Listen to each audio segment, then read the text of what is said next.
Credit দেখায় মেয়া ছেলে বেলে ভালো কি এমনি হয় ছেলে বানাতি হয় ওনারা রাতভর ছেলে বানায় আর বেটারও কম্বল মুড় দিয়ে ঘুমায় তাই উনি ছেলে বানানোর কারখানা খুলছে শয়তান কোথাকার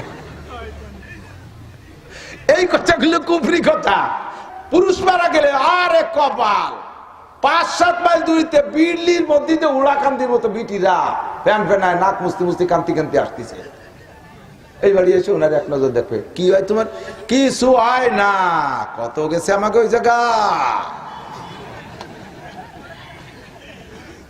তো তোমার কিছু হয় না তা তুমি কান্দো কা সবাই কান্দে সেই জন্য আমারও কান্দা আসতেছে এই আল্লাত কুড়োতে এসে পর্বেটারে তুমি দেখে গেলে যারা ওই জায়গায় বসে পর্দা খুলে খুলে দেখাচ্ছে তাদের আমল নামায় কবিরা গুনাহ হবে ওই যে মেয়েগুলো এসে ওইগুলো দেখতেছে এই জায়গায় বসে মহিলাটা মারা গেছে প্রতিবেশী বাসুর পুত দেওর পুত একে চাষি হয় এই চাষি গেছে মরার পরে জীবদ্দশায় যেমন দেখা না যায় মরার পরও দেখা না যায় দ্রুত তাকে শরীয়ত সম্মত ভাবে দাফন করা দেন এই পর্যন্ত জানাজা পর্যন্ত দাফন পর্যন্ত কাজ শেষ এরপরে যতই সালে সব যত কায়দা পারেন করবেন খেয়াল রাখতে হবে যেন বেদাতের আশ্রয় না হয়ে যায় রুসুমের কোনো পালায় পড়বেন না 7 দিনের দিন জায়গায় দাঁড়ায় এলান দিয়ে দেয় আমার আব্বার আজকে কি বার আজকে হলো রবিবার রবি সোম মঙ্গল বুধ আগামী বুধবারের দিন আপনাদের সকলের দাওয়াত এখানে আসবেন দোয়া করবেন আব্বার জন্য আপনারা দুপুরবেলা খানা খাবেন এইটা কি কোরআন হাদিসে কোনো জায়গা আছে কিনা খুঁজে দেখেন কোথাও যদি না থাকে তাহলে এই পদ্ধতিটা ইবাদতের নামে বেদাত ইবাদতের নামে বেদাত এইটা বুঝাই দিছি সুন্দর করে এগুলো বেদাতে হলো বুঝাই দিছি বুঝে গেছে আর জীবনে কোনোদিন আব্বা যতবার মরুক আর কোনোদিন আব্বা মরার পরে আর এইভাবে খাওয়াবো না এর মধ্যে আব্বা একবার মরছে তো মরার পরে সাথে সাথে যে সেই লোকই এলান দেয় 4 দিন পর এই হবে তুমি না কইলে যে শুনি আসলে নাসির হুজুরির কাছে মৌলানা ইউসুফ সাহেবের কাছে এগুলো বেদাত বুঝি তো একেবারে কিছু না করলে মানসি কি কয় এই হলো শিরিক ফিল ইবাদত যত আমল করি আমরা এই আমলগুলো কার নামে নামাজ রোজা মসজিদ তিলাওয়াত জিকির তাবলীগ হজ উমরা রাতভর বললে শেষ হবে না সব ইবাদত কার জন্য করি এই ইবাদত গুলো মানুষের জন্য হয়ে যায় কিভাবে এটা একটু বুঝে নেন আমি ইবাদত করে যদি প্রশংসার লোভ করি যে আমার অমুক ভালো বলুক মানুষে ভালো বলুক একটু মারহাবা দিক একটু প্রশংসা করুক তার নাম হলো শিরিক ফিল ইবাদত জিজ্ঞেস করা হয়েছে এই তুমি তো দাড়ি রাখতে না ইদানিং যে দাড়ি রাখছো কয় যে দাড়ি না রাইয়ের কি বসে নাতি এসে দাড়ি ধরে বসে কয় না আমার দাদার দাড়ি আছে তোমার তো দাড়ি নেই সেই লজ্জাতে ওর জ্বালায় না রাইয়ে পারলাম না তাহলে এই দাড়ি কি আল্লাহর জন্য না নাতির জন্য এই দাড়িতে নেকি হয় না বলে শিরিক ফিল ইবাদত কথা কি বলছেন নাকি তুমি তো নামাজ পড়নি বলতে না যে নামাজ পড়ো বিটি গে জ্বালায় থার কায়দা আছে নাকি সেই জ্বালায় চলিয়েছি মসজিদে তাহলে এই নামাজকে আল্লাহর জন্য না বিটিকে জন্য এর নাম হলো শিরিক ফিল ইবাদত মসজিদে স্টেজে যেয়ে দেখি সুন্দর একটা চেয়ার আমার ডাইন পাশে খালি পড়ে রয়েছে খেয়াল করেন সুন্দর একটা চেয়ার খালি পড়ে রয়েছে কেউ বসে না হুজুররা নিচে গাদায় গাদায় বসে ওই চেয়ারে কেউ বসে না এই চেয়ারে কেউ বসেন আর না চেয়ার সরাইতাম দুজনে জায়গায় বসতে পারবে হুজুর ও চেয়ারে কেউ বসাও যাবে না আর নামানোও যাবে না কে চেয়ার কে সাথে স্ক্রু দিয়ে লাগানো নাকি কয় না সমস্যা আছে চেয়ার হলে সভাপতির চেয়ার কার চেয়ার তা সে সভাপতিরা ডাক দেন কয় যে না উনি আসবে না উনি অভিমান করছে কি অভিমান কয় যে উনি এবার উনার নাম আছে পোস্টারে উনার নাম আছে তো এবারই উনি নতুন হজ করে আছে নামও আমরা লিখছি সুন্দর কিন্তু আল হাজ লেখা হয় নেই এই আগে তো উনি আসবে না 8 লক্ষ টাকা দিয়ে হজ করে আসছি না ওই জায়গায় আল হাজ লিখতে কয় টাকা লাগে লাগলে আমার থেকে নিতে ওই জায়গায় আল হাজ লেখা হলো না আমি কিভাবে চেয়ারে বসি উনি বুঝতেই পারছি না আল হাজ লেখা নাই বলে চেয়ারের থেকে আলে খোঁচাচ্ছে ওনারে ওই তানি কোথাকার তুমি আল হাজ কলাই আইছো এই হজ শিরিক ফিল ইবাদত 1 পয়সারও নেকি পাবা না হজে যার আগেও যে আকাম করছো হজে তাইছো সেই আকাম করো হজে যার আগেও বিটাকে আল দিতে হজে তাইছো আল দিলে স্টেজও আল দিলে এরকম শিরিক ফিল ইবাদত 20,000 টাকা দিছে অমক যেরকম মারহাবা না তা তো কেউ দেয়নি আপনার কোন কা মারহাবা এইভাবে 10-20 জনের মারহাবা হয়েছে, এর মধ্যে ভাগে একজন দেশে 20,000, তার নামে মারহাবা হয়নি। যাই হুজুরে দিচ্ছে, হুজুর টাকা ফেরত দেন, টাকা ফেরত দেন। আর বেটাকে নামে মারহাবা হয়, আমার টাকা কি ফসা, আমার টাকা কি ছেড়া জাল টাকা? তো তুমি টাকা দিছো কিছু জন্য? মারহাবা জন্য। ফেরেশতাকে আল্লাহকে মার থাবা, শয়তানের গাল দাও মার থাবা। নেকি কলা 30 জায়গায় ইবাদত, শিরিক ফিল ইবাদত, এর কয় শিরিক ফিল। মসজিদেরটা বানাইয়া আমাদের নাম পেলে আমার নাম না দেন, আমার আব্বার নামটা একটু দিয়ে দেন। তোমার নাম আর তোমার আব্বার নাম দিবা, ওই নামটাই হবে। আরবিটাকে নামাজ হবে ওই মসজিদে, তোমাকে হবে না। তোমাকে নামাজ তোমরা কোনো নেকি পাবা না, তোমাকে নামাজ হলি হবে, তবে তোমরা মসজিদ দানের যে নেকি, এই নেকি পাবা না। তুমি শিরিক ফিল ইবাদত করেছ। বলে দিছি সুন্দর করে বুঝাইয়া। মানুষ মারা যাওয়ার পরে কাজ কি, মানুষ মারা যাওয়ার পরে কাজ কি কি হুজুরের কাছে শুনবেন। ওনরা তো আমাদের চেয়ে অনেক জুনিয়র বয়সে, পরে ফারেক, বড় আলেম, বহুত বড় আলেম, আমাদের পড়াইতে পারে, কিন্তু আমাদের চেয়ে অনেক পরে। আমরা যখন এই মাঠে আওয়াজ করি তখন ওরা পড়তেও যায়নি, হতে পারে 27-28 বছর আগে। এত সময় সেই সময় আমরা বলতাম, মানুষে খাইতো না। এখন আপনাদের সন্তানদের কাছে আপনারা শুনে দেখেন, মানুষ মারা যাওয়ার পরে কাজ কি কি। 1 নম্বরে দ্রুত গতিতে তাকে গোসল করানো, সুন্দর সাদা কাপড়ে তাকে কাফন পরানো, তাড়াতাড়ি কবর খনন করে তাকে জানাজা পড়াইয়া দাফন করানো। এই কাজগুলো মানুষ দাফন পর্যন্ত শেষ। বিশ্বাস না হয় মক্কা যে দেখে আসেন, মদিনায় দেখেন, এর চাইতে আর কোনো ব্যতিক্রম নেই। মানুষ মারা গেলে, পুরুষ মারা গেলে আরে কপাল, 5-7 মাইল দূরিতে বিড়লির মধ্যে উড়াকান্দির মতো বিটিরা প্যান ফেনায় নাক মুস্তি মুস্তি কান্তি কান্তি আসতেছে। এই বাড়ি এসে ওনার এক নজর দেখবে, কি হয় তোমার? কিছু হয় না, কত গেছে আমাকে ওই জায়গা।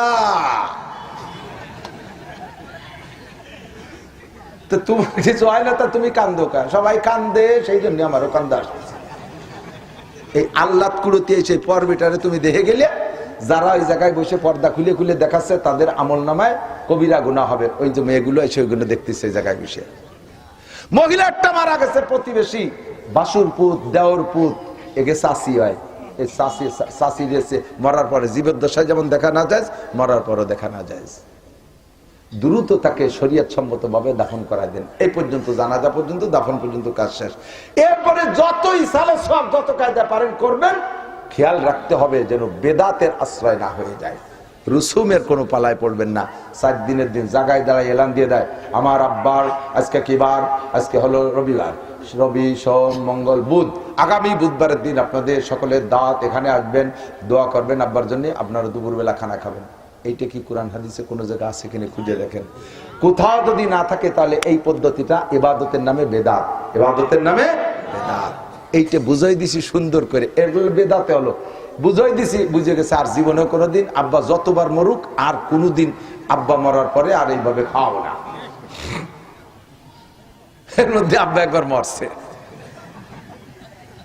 তো মরার পরে সাথে সাথে যে সেই লোকই এলান দেয়, 4 দিন পর এই হবে। মানে তুমি না কইলে যে শুনি আসলে নাসির হুজুরির কাছে, মৌলানা ইউসুফ সাহেবের কাছে, এগুলো বেদাত।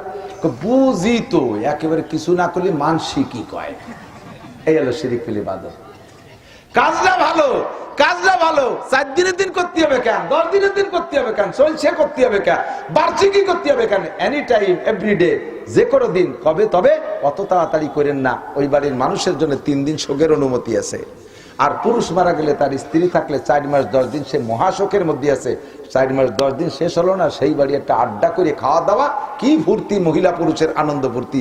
যে মহিলা শোক পালন করবে ওয়াজিব, সেই শোক দাওয়া সে পালন করতে পারে না, তারও মাজায় গামছা বেঁধে সে আড়িবাতির মাস্তি নামিয়ে যা লাগে। আর শত পুরুষের ধাক্কা গুতো খাওয়া লাগে, এইগুলো নিষেধ করে দিছি। তারপরও একেবারে না করলি মানসি কি কয়।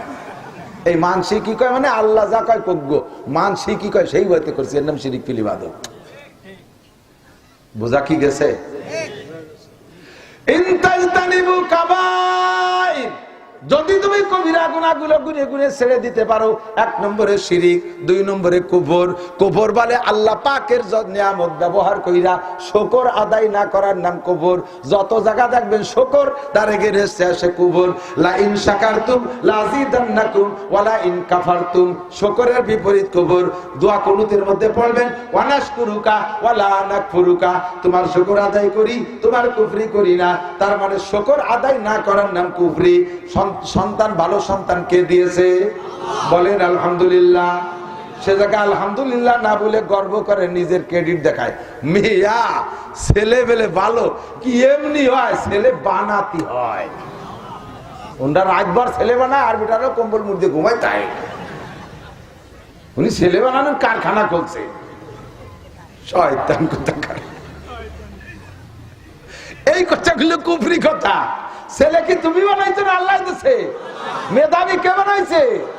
আমার একই হেফজখানায় 72টা ছেলে পড়ে আমার মাদ্রাসায়। কোন ছেলের 5 বছর লাগতেছে সবক শেষ করতে, কে 6-7 বছরও পারতেছে না, কে 3 বছরে হচ্ছে। আমার একটা ভাগ্নে মাত্র 5 মাসে সবক শেষ,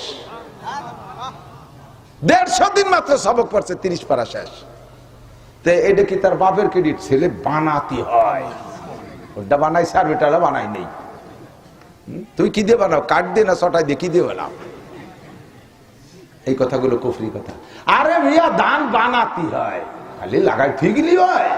কোনটা বানায়? দান। পিএস বানাতে হয়, পাট বানাতে হয়।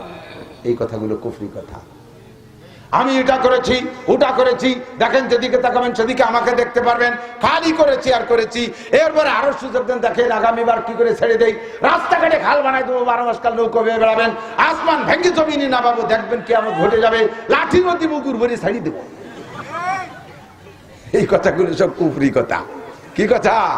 কুফরি কথা। এগুলো বলবেন না। এ করলে ঈমান আমল সব বাতিল হয়ে যায়। কথা কি বোঝা গেছে? 3 নম্বর, বেদাত। বেদাত করব না। উলামায়ে কেরামের কাছ থেকে শুনে বেদাত করব না। আমার পীরও যদি করে থাকে আমারে বুঝাইছে। আর সেই আমলের অবস্থা আর এই আমলের অবস্থা আকাশ পাতাল। সেই সময় সবে মাত্র হিন্দুত্বে মুসলমান, সবে মাত্র হিন্দুত্বে মুসলমান। তো হিন্দুদের যে রুসুমাত ছিল তা মুসলমানদের ভিতরে প্রাথমিকভাবে কিছু রাখা লাগছে। হিন্দুরা মানুষ মরে গেলে কাঠুরে খাওয়া তো মনে আছে না? যারা কাঠ আগে দিত সবাই দাঁত দিত, যারা কাঠ সলা আগে দিছিস সবাই অমুক দিন খাতি যাবে, ডাল ভাত খাওয়াবো। এখন সেই হিন্দুগুলো মুসলমান হয়েছে, একে মানুষ মারা গেলে কোনো কিছু নেই, কিচ্ছু নেই। যে কেমন হলো, তাই হিন্দু তাই ভালো ছিল, 4 দিন মরার পর তো ডাল ভাত খাতে পারতাম। তা হুজুরা করলো যে না, আমরাও এরবো, আমরা 7 দিনের দিন একটা দোয়ার অনুষ্ঠান করে জিলাপি খাই করবো। তাতে ওগেটার থেকে বিরোধিতা করার জন্য এই কাজটুক সেই সময় করা লাগছে। যদিও এটা ইসলাম না, শরিয়াত না, এটা কাজ বেদাত, কিন্তু সেই সময় জরুরি ছিল। এখন যখন আমরা কোরআন সুন্নাহ বুঝে ফেলাইছি, আমরা কি মানুষ মাটি দিতে যাবো কাঠুরে খাওয়ার লোভে, জিলাপি খাওয়ার লোভে? এটা আমরা ফরজে কিফায়া আদায় লোভে। কথা কোন ঠিক না? ফরজে কিফায়া আদায় করে। কাজে এই মুহূর্তে যত প্রকার বেদাত আছে সব ছেড়ে দিতে প্রস্তুত থাকবেন। সব ফরজ নামাজের পর 5 ওয়াক্ত মুনাজাত না করলে হুজুরির ইমামতি থাকে না, এই সমস্ত ফাও কথা বলবেন না। ইমামদের যদি বেশি প্রেসার দেন যে না মুনাজাত না করলে চাকরি ছুটি হলো, সভাপতি, সেক্রেটারি, ক্যাশিয়ার, উপরস্থ নেতাগোতা সব কজন মিলে জোট করছে, খালি একবার মুনাজাত ছাড়ি বাদ দিলি ও হুজুরি চাকরি খাবো। হুজুর খুব সতর্ক হয়ে গেছে, মুনাজাত তো করাই লাগবে। তো মুনাজাত যদি করতে হয় তাহলে করার মতোই করবো। হুজুর এবার সব মুনাজাত আরবিতে বানায় ফেলেছে, মুফতি সাহেবের কাছে শুনিয়া। আর সেই পর্যন্ত সব আমিন আমিন করার জন্য বসে রয়েছে।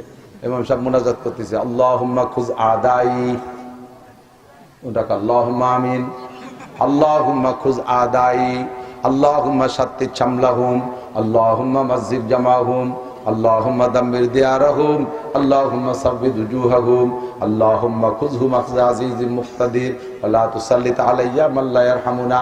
আল্লাহ যে কয়টা আমার পিছনে লাগছে ওই কয়টারে ধরো, সেই কয়টাই কয় আল্লাহুম্মা আমিন ধরো। মুনাজাত যদি করতে হয় তাহলে কিরকম করতে আমি জানি। আল্লাহুম্মা কালিম বাইনা কালিমাতিহিম, আল্লাহ ওই কটার মধ্যে মতানৈক্য সৃষ্টি করে দাও, সেই কটাকে আল্লাহুম্মা আমিন কইয়েই ঘুষাঘুষি শুরু হয়ে গেছে। যাকে মুনাজাত তাকে নামে কবুল আছে, তারাই কয় করো কবুল। তা কি এর আল্লাহ